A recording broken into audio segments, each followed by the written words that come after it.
you're always going to fall off your bike, mountain biking. So there's always going to be the risk of bruises and cuts and things like that. I was with my friend and he always refers to it as the forgotten accident. So he fell off his bike coming down quite a steep escarpment. By the time I found him, he was kind of clinging on to these roots to stop himself from falling down a hill. But in hindsight, that was quite funny. But my accident kind of overshadowed him.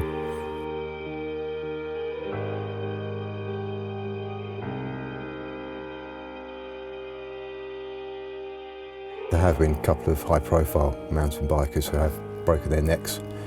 There's Dan Atherton, who actually made a recovery and still doing the World Cup downhills.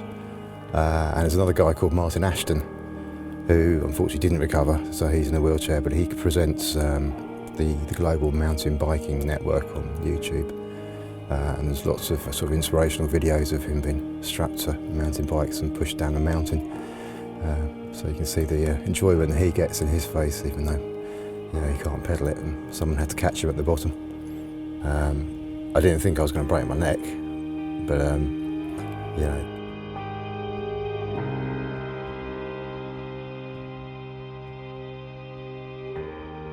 So there's little jumps going on, and then I got down to another one which didn't look that big, but kind of went up a ramp and then realised I was on the top of a big tree trunk and there was like a 6-foot drop ahead of me. I couldn't stop and I took it head first.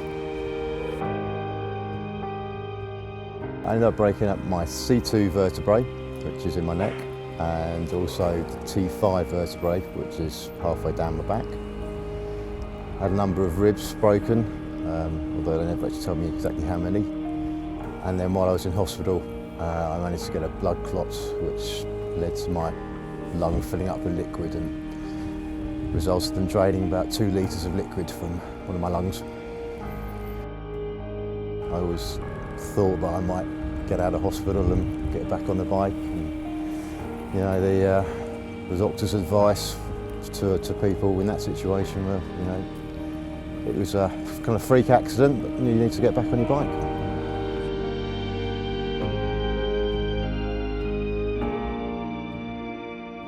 I had to go through a bit of an assessment before they let me leave the hospital, which involved, can you make a cup of tea, that kind of thing. Learning how to walk downstairs without actually looking at your feet, that was tricky. And actually being seen out in public with that kind of contraption around your head is a bit of a step. And I did get stuck in a tree when I was walking down to the coffee shop one morning.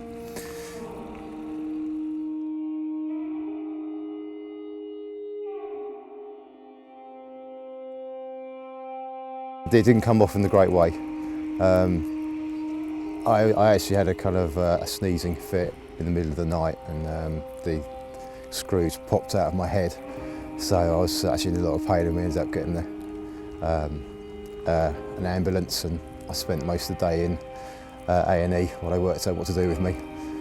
So that bit wasn't great, but actually getting the cast off was a bit of a relief. It was literally a weight off my back.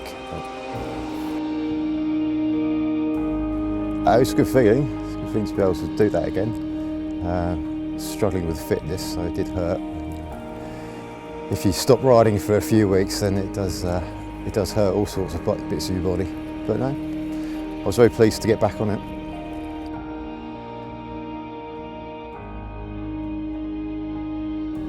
So to keep my spirits up and give me something to aim for when I was in hospital, lying on my back, he decided that we were going to do the Land's End to John O'Groats trip in the year's time.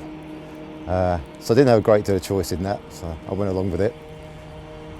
And my wife went along with it as well, but she wasn't very happy about it, but we did it.